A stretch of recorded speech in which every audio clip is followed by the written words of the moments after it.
incroyable. Et le classement après 20 tours sur les 33 à parcourir. Alzen Aiello séparé par moins de 4 dixièmes de seconde. Huisman donc 3e devant Melander, Reuter.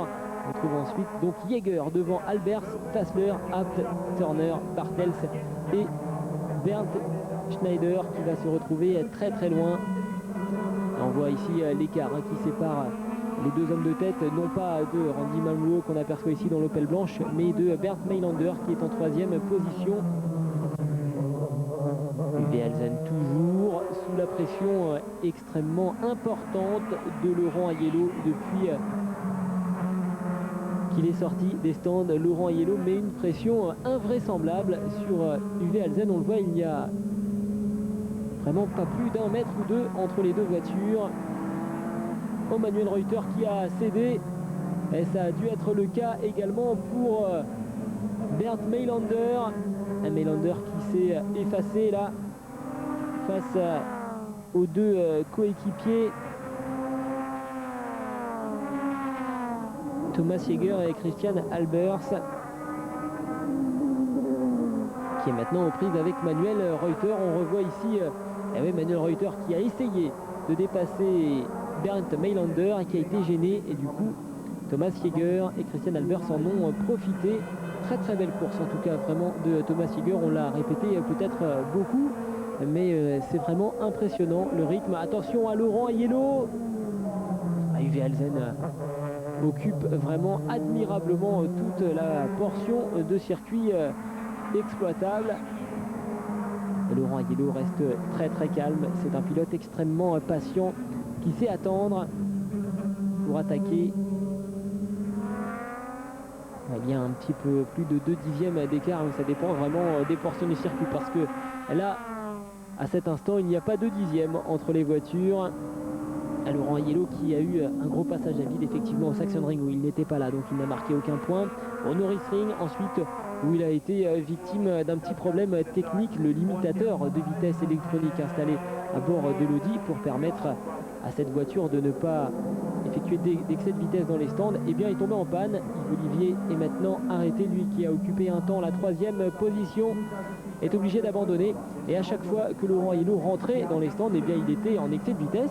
Il a donc écopé d'un premier stop and go suite à son arrêt pour effectuer un changement de pneumatique. Il est donc revenu dans les stands pour observer ce stop and go, et il a à nouveau été en excès de vitesse. Il a donc dû s'arrêter une 3e fois, donc forcément tout espoir de points s'est envolé. Et puis l'Euro Speedway, ça a été assez difficile encore une fois pour Laurent Aiello qui n'a marqué aucun point, donc enchaîné 3 résultats vierges alors qu'il a été durant un temps le principal adversaire de Bernd Schneider, a relégué Laurent Aiello en 5e position au classement des pilotes, juste devant Thomas Jäger justement dont on a beaucoup parlé. Uwe Alzen qui pour le moment résiste à Laurent Aiello, même s'il a beaucoup de difficultés. On revoit ici peut-être la sortie effectivement pour Yves Olivier, une sortie extrêmement rapide. Yves Olivier qui a préféré abandonner. Pourtant la voiture n'avait pas semblé trop souffrir de cette sortie. Et on retrouve toujours Uwe Alzen et Laurent Aiello dans un mouchoir de poche. Attention là, un petit contact. Laurent Aiello qui va peut-être passer à l'accélération. La Mercedes repart un petit peu mieux. Laurent Aiello qui commence là justement à s'impatienter. Il a sans doute voulu faire signe informé. Et encore une fois un petit contact là sur Uwe Alzen pour lui dire attention, je suis plus rapide que toi et tu ne vas pas pouvoir indéfiniment obstruer le passage. C'est vrai qu'au fil des tours, Laurent Aiello semble de mieux en mieux, alors qu'on voit ici encore une petite dérive du train arrière pour Uwe Alzen, et Laurent Aiello qui en a immédiatement profité. Cette fois, le dépassement a été parfait, il n'y a pas eu de contact. Uwe Alzen est parti tout seul, non pas à la faute car il a parfaitement récupéré sa Mercedes, mais on a vu le train arrière de la CLK partir un petit peu en dérive. Il a donc perdu la bonne trajectoire et Laurent Aiello a sauté sur l'occasion. Laurent Aiello qui récupère donc la première position qu'il avait occupée dans les 12e et 13e tours juste avant de s'arrêter au stand. Et nous sommes maintenant à 8 boucles de l'arrivée. Laurent Aiello occupe donc la première place devant Uwe Halzen.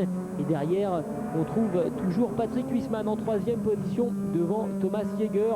On ne le répéterait pas assez, mais Thomas Jäger effectue une formidable prouesse. Il a gagné 18 places, Thomas Jäger. Christian Albers 5e devant Manuel Reuter. Bert Mailander qui a un petit peu de difficulté à terminer cette course en 7e position. Et on s'attarde bien sûr sur Bernd Schneider qui est un petit peu plus loin et qui vient de se défaire ici de Michael Bartels. Michael Bartels qui a peut-être cru là qu'il venait de se faire prendre un tour par Bernd Schneider, car il s'est vraiment écarté très facilement. On revoit ici passage en caméra embarquée de Christian Abt. Et on aperçoit ici Thomas Jäger devant son coéquipier Christian Albers. Attention à l'attaque de Manuel Reuter là sur Christian Albers. Oh, il y a eu un contact à Christian Albers qui a voulu fermer la porte sur Manuel Reuter. Il est parti à la faute. Avec Christian Abt qui va peut-être en profiter. Christian Albers là pourtant il a peut-être pas vu effectivement Manuel Reuter, mais on a vraiment l'impression qu'il a fermé la porte au pilote Opel, et ça fait les affaires bien évidemment de Christian Abt qui a gagné 2 places dans cette affaire, celle perdue par Christian Albers et celle cédée in extremis par Manuel Reuter. Et on revoit Manuel Reuter qui était quand même engagé, allez on va dire 50-50, ça fait partie de la course. Christian Albers qui a voulu repartir très très vite en remettant les gaz très tôt et ça ne lui a pas réussi. Mathias Ekström à nouveau dans les stands. Il s'était arrêté un petit peu trop tôt, on l'avait vu tout à l'heure avec un moteur qui s'était arrêté dans les stands. Le voici donc une nouvelle fois dans la pit lane. Manuel Reuter qui pour le moment ne revient pas là sur Christian Abt. Christian Abt qui vient d'hériter mine de rien de la 5e position alors qu'il a eu pas mal de soucis dans les stands. Attention à Christian Abt qui semble-t-il n'a pas observé finalement cet arrêt obligatoire. Il s'est arrêté trop tôt dans la course. Alors va-t-on signaler à Christian Abt qu'il doit à nouveau s'arrêter? On va avoir la réponse d'ici quelques minutes. Le voici, Christian Abt.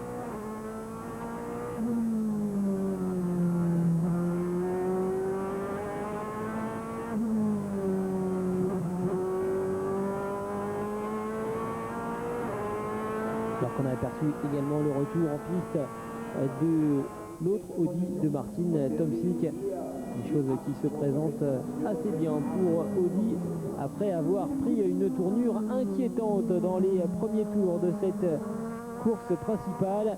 Laurent Aiello est toujours en tête, Christian Abt effectue sa remontée, il est toujours devant Manuel Reuter. La seule petite inquiétude quand même, c'est assez curieux que l'on ne fasse pas rentrer à nouveau Christian Abt dans les stands. On joue peut-être la carte du bluff. Christian Abt qui doit sans doute savoir que s'il s'arrête à nouveau, il sera hors des points. Alors mieux vaut-il peut-être effectivement rester dans le groupe de tête, même si on sait que de toute façon on sera déclassé et qu'on ne marquera aucun point. Au moins les caméras sont sur cette Audi. Ça fait plaisir aux sponsors. Il faut y penser également. Et Christian Abt, en homme dirigeant d'une équipe aussi importante que le Abt Sportline, eh bien, doit sans doute y penser au fond de son cockpit.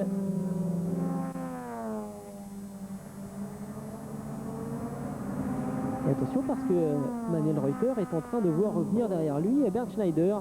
Et du côté des vitesses de pointe, c'est Laurent Aiello qui est le plus rapide, 251 km/h. On le disait, les Audi bénéficient toujours de vitesses de pointe très performantes par rapport notamment aux Mercedes. Les Opel, en règle générale, font à peu près jeu égal en ligne droite. Mais là, effectivement, Laurent Aiello a trouvé les meilleurs réglages.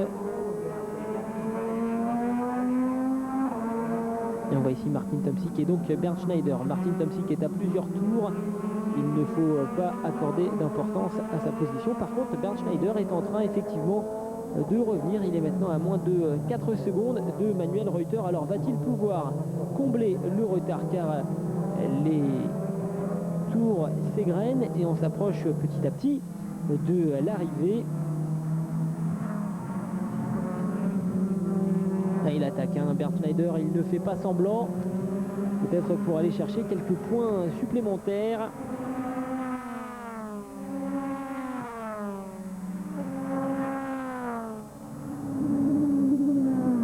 On voit ici les meilleurs parés au stand et cette incroyable prestation de l'équipe Audi, 6 secondes 49 pour Laurent Aiello, c'est absolument fabuleux. Et Martin Tomsik intercalé entre Bernd Schneider et Manuel Reuter va devoir s'écarter pour laisser le passage au champion en titre.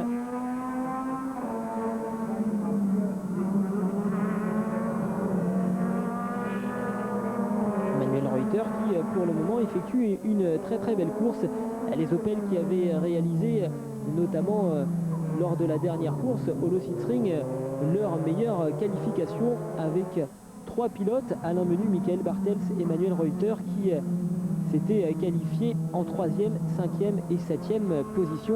Très beau résultat avec donc 3 Opel sur les 7 premières places de la grille. Mais ensuite les Opel ont souffert d'une incroyable malchance et elles ont quasiment toutes abandonné.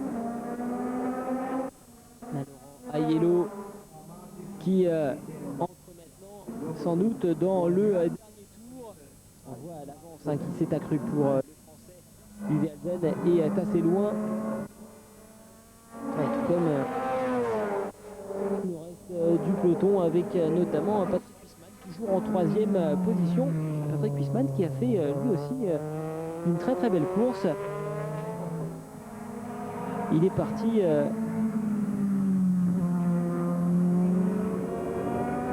sur la grille de départ. Patrick Huisman était assez loin puisqu'il était en 5e ligne. De côté de Martin Tomsik, eh bien, il est remonté jusqu'au 3e rang. Uwe Alzen qui a sans doute moins conservé des pneumatiques en bon état que Laurent Aiello. On l'a senti vraiment sûr de lui, Laurent Aiello, dans cette deuxième partie de course. Il ne s'est pas pressé. Il a fait monter la pression sur Uwe Alzen petit à petit. Et le voici sur le point de recueillir sa deuxième victoire en DTM. Deuxième victoire pour sa première saison en DTM. Laurent Aiello qui va donc s'imposer devant Uwe Alzen et Bernd Maylander. Très beau succès de Laurent Aiello qui a été un petit peu plus difficile. Ça a été un petit peu plus dur justement que ce que je m'attendais. Il a fait très chaud sur la piste. Ça a été on s'est fait dépasser par les Mercedes. Et ensuite il a fallu attendre, car même si j'étais plus rapide sur certaines parties du circuit, je ne pouvais pas dépasser. En tout cas, j'ai eu un très bon train de pneumatique sur la deuxième partie de la course. Et je pense que Uwe Alzen a eu des problèmes soit avec ses freins, soit avec ses pneumatiques. Et moi je suis resté derrière, j'ai essayé de conserver mes pneumatiques. Et ensuite, eh bien, je l'ai dépassé et j'ai contrôlé la fin de la course. Laurent Aiello, effectivement, très belle victoire du français devant Uwe Alzen, Patrick Huisman, Thomas Jäger donc 4e, Manuel Reuter 5e avec la première des Opel, Bernd Schneider, Maylander, Christian Albers qui termine 9e devant David Salens. On trouve ensuite Michael Bartels et théoriquement on devrait retrouver à la 9e place Bernd Schneider. Voilà. C'était une très belle course. Les Audi ont très bien roulé. Il y a eu beaucoup de suspense. Ça a été serré, disputé. C'est comme cela que les courses devraient toujours être. On a vu également beaucoup de spectateurs. Je crois que tout le monde est content de cette course, quel que soit le résultat. Norbert Haug qui peut malgré tout garder le sourire. Bernd Schneider et Peter Dombrek sont toujours premier et deuxième. Uwe Alzen troisième devant Laurent Aiello. Je ne pouvais pas espérer beaucoup mieux en partant de la 12e place sur la grille. Ma voiture a très bien fonctionné. Mon équipe m'a simplement conseillé de conserver les pneumatiques. J'ai perdu quelques places en début de course, ça m'a coûté un petit peu de temps. Mais après, tout s'est bien passé, je me suis même surpris une fois en troisième position. Il faudra maintenant se concentrer à l'avenir sur les qualifications et peut-être partir un petit peu plus en avant dans le peloton pour espérer s'imposer. Effectivement, tout le monde a le sourire. C'est une très belle victoire pour Laurent Aiello qui se replace donc dans la course pour la 2e place. Prochaine épreuve donc en Autriche sur le A1 Ring et ensuite il y aura la finale à Zandvoort. On se retrouve très bientôt pour du DTM sur Motors TV. Prochain rendez-vous donc en Autriche. Salut, à bientôt.